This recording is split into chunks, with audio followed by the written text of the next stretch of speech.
Cientificamente, nós decidimos que as pessoas que professam a religião Testemunhas de Jeová têm direito à recusa do tratamento médico que envolva transfusão de sangue. A federal reconheceu hoje o direito do paciente de recusar transfusão de sangue por questões religiosas.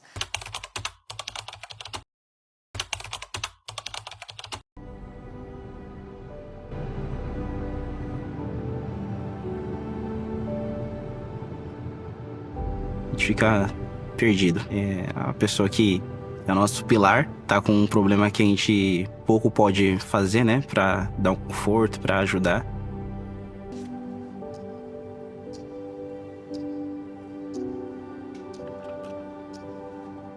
E o médico, ele falou, tá vendo aqui o seu pulmão? Essa massa aqui.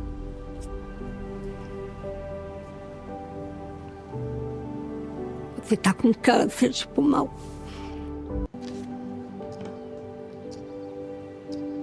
GVP significa Grupo de Visita a Pacientes.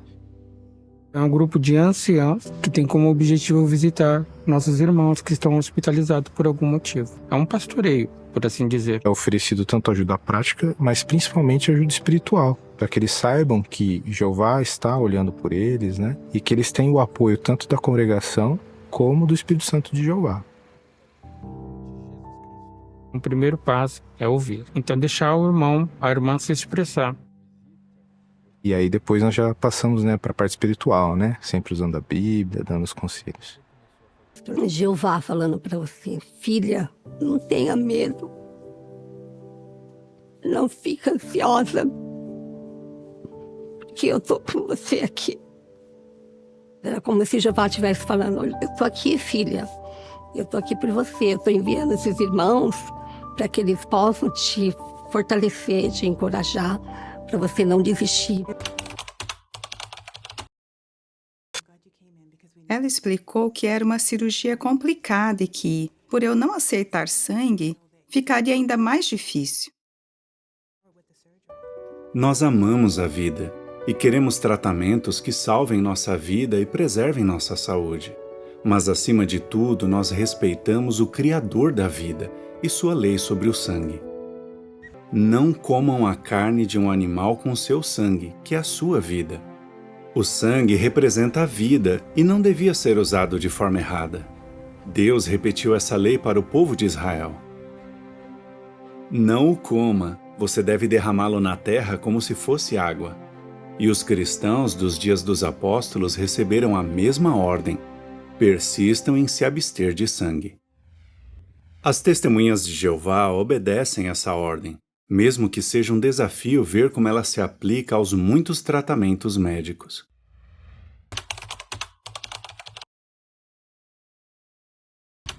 Na minha concepção, ser médico é colaborar com a saúde do outro, né? Ajudar o outro, participar da recuperação. Então, nós temos que ter em mente isso. Na minha visão, a gente tem que ter em mente que é muito importante colaborar, ajudar. Eu acho que a grande palavra, o que a gente sempre discute, né, dentro da faculdade, tudo, acho que o que caracteriza o médico é a empatia. E tentar perceber, através da empatia, qual que é a angústia daquele paciente, é o que a gente, como médico, tem que buscar. E essa percepção, ela somente é possível através da empatia, tentando perceber aquele contexto que o paciente está inserido, né, e qual que é a preocupação que ele tem. Então, olha, se a gente fizer na emergência, tem uma situação, né? Eventualmente você não tem muita escolha, mas no paciente que é eletivo, vocês conseguem pensar em várias possibilidades, né? De dar medicamentos coloidais, de dar substitutos de sangue, fazer a autotransfusão, que é fantástica, e cá entre nós, é muito raro a gente ver alguém falando na autotransfusão. Agora, veja bem, sempre que faz uma transfusão de sangue, ocorrem alguns riscos, né? São vírus que ainda não foram identificados, são vírus que já identificados, mas não rastreados. Então, é muito importante que o médico tenha essa responsabilidade, que quando ele está dando sangue, ele está colocando todo um sistema imunológico em contato com outro sistema, né? Então, nós temos que ter essa muito claro na cabeça, porque você pode estar colocando o seu paciente em risco. que a questão do sangue é uma questão bastante importante, mas eventualmente a gente consiga tratá-los sem necessariamente dar o sangue para eles, né? E por isso se torna um pouquinho mais complexo. Mas eu acho que o médico não tem que fechar os olhos para essa parcela da população, para essas pessoas.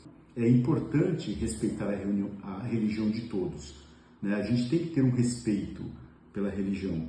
Claro que nós temos leis civis que nós temos que seguir, leis criminais, que se você não tomar determinadas atitudes, você pode correr riscos civis e criminais, mas na medida do possível tem a hierarquia das leis e você tem que avaliar muito bem, de forma com muito bom senso, para você poder dar o melhor atendimento para o seu paciente sem quebrar essas leis. Você tem que pensar sobre esse contexto e isso envolve, sim, mais complexidade ali dentro do pré-operatório.